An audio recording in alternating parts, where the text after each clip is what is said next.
Good evening from Washington. I'm Larry O'Connor, and I want to thank you for tuning into our special coverage last night of President Donald Trump's reaction to his arraignment. We were thrilled to have such great numbers for our streaming as our channel continues to grow. And frankly, it's growing because the people in the mainstream media refuse to show you the news, as they actually kept you from viewing the speech if you were watching other channels. Well, we're glad you were able to see it, and we're glad to continue our conversation about President Trump, about this arraignment, and about the state of affairs in this country with regard to the Justice Department, the intelligence community, and the upcoming election. There's no one better to discuss all those things than the former National Security Advisor to President Trump, Lieutenant General Michael Flynn. General Flynn, thanks for joining us.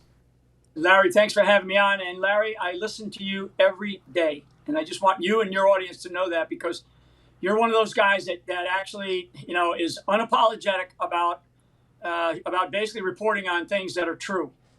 Well, thank you. I think we're done here, General. You've done your work. We'll move on. Let's get, as you were observing President Trump yesterday, and you were watching him deal with it, and the media's wall-to-wall coverage of this, what did you make of this in terms of the commentary on where we are in this country right now, and the fact that more than half of the people in this country don't trust our Justice Department, and certainly at the federal level, the way that the law is being applied? Yeah, I think it's well more than half the country that doesn't trust the Justice Department, the justice system, because most people don't know the FBI also works for the DOJ. So people just don't trust it anymore because of everything that they have done or failed to do in the last, let's just say, the last 6, 7, 8 years. Yeah. And I'm part of that. But I number one, I think the way that Donald Trump handled yesterday was, you saw a master, handling a really, really tough situation. And I think most people last night were talking about the fact that he went to a Cuban restaurant and bought everybody dinner, instead of talking about the 37 felony counts that he's now facing, which is just absolutely, it's utter nonsense. It's insane. But it shows the level that these people want him out of the picture. And I say now, Larry, that we, in the past, they used to physically assassinate people like John F. Kennedy, Martin Luther King, Robert F. Kennedy. Now they assassinate by narrative. And how they assassinate is they use terminology, they use words, and they use legal, these fake, false legal actions by our own government against what is and who is the leading candidate in the Republican Party right now, and the guy that's in charge. When you hear Uncle Joe talking about, well, that it's under investigation, that's the Justice Department's arena. No, people don't understand in this country. The President of the United States wears a couple of hats. He is the president. He or she is the president of the United States. He or she is the commander in chief, and by Constitution, he or she is the chief law enforcement officer for the country. So the executive branch of the government, everybody works for the president. So this president knows exactly what's going on, and they're going after their leading opposition candidate in a massive political. We have about 18 months before we get in, before we have it. And boy, I'll tell you, Larry, if people aren't awake now, they'll never wake up, because we're in trouble. We're in trouble orders here. General Flynn, I got to follow up on something you just said, because knowing your background, listen, you're the head of military intelligence in this country. You know a little thing or two about how the intelligence community works and how the military works. Yep.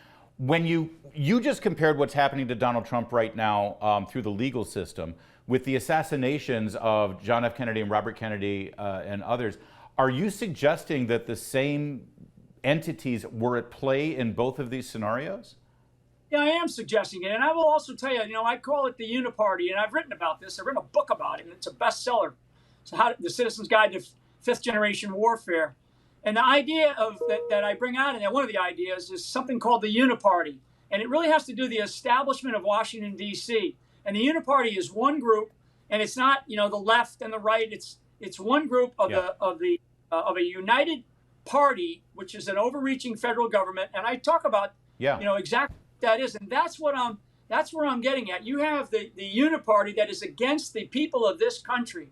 Imagine somebody like a JFK, who if he had the opportunity to continue on, imagine an RFK if he had the opportunity to carry on in life. And this is what they want to do. It's like kamikazes that we have. uniparty right now, and some of them are running for president. Well, on the GOP ticket. And I think it's important to point out, I'm familiar with your book, and when you mentioned JFK and RFK, they were both very much against the military effort in Vietnam, and JFK, of course, was, as he had said, sort of taken in by the Bay of Pigs. And this same uniparty, the people that you talk about in your book, they are the ones who are 100% gung-ho on the war in Ukraine right now. Yeah. Are there dots to be connected there? And I'd love for you to do it, considering you know how the Pentagon works.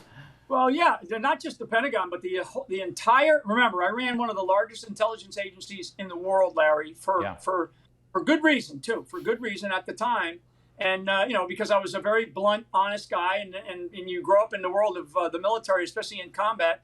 You can't use my Irish, but you can't bullshit your way through to that level. Some guys might be able to. That's not my style. No. So yeah, so we're facing a time now where yes. I mean, what I am saying, what I am comparing to what is happening now, we have a complete shift in the ideological sort of path that the United States of America is on. And when they go after, the leading opposition candidate, I mean, this is something that happens in other countries, on the planet, right? It happens in third, quote unquote, third world countries. It happens in banana republics. It happens in communist countries where they prop up an opposition party. Hell, even in Iran, they have an opposition candidate, running. I mean, seriously, in Iraq and some of these other countries I've been in, places I've been, reasons why we have taken over some of these countries. Yeah, to that end, General Flynn, I would love for you to comment on something, a remarkable occurrence this week. John Kirby, you know this guy. You worked with him. He's now the spokesperson for the very well. John Kirby, Larry, I know John Kirby very well, and I hope he sees this episode.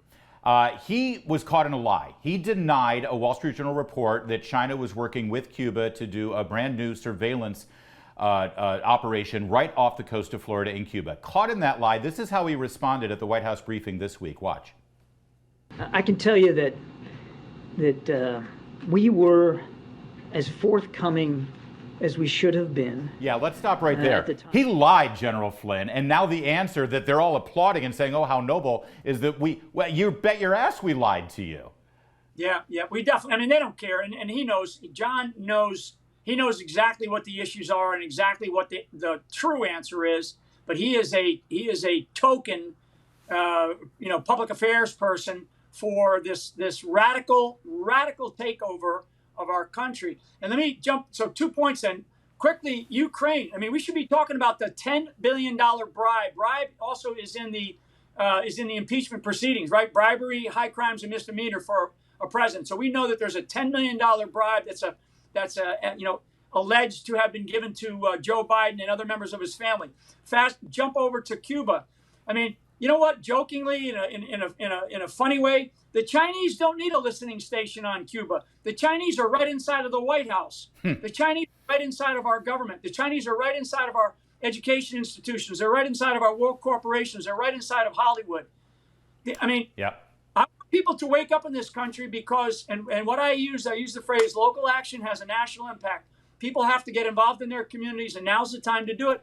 Otherwise, come 2024, if we have the same outcome, Larry, then we're going to be in a different place as a country, as a republic. Always a dynamic conversation with the former National Security Advisor to President Trump, retired General Michael Flynn. Thank you, sir. Don't be a stranger. We want to have you back. There's more to come. Keep it here on Salem News Channel.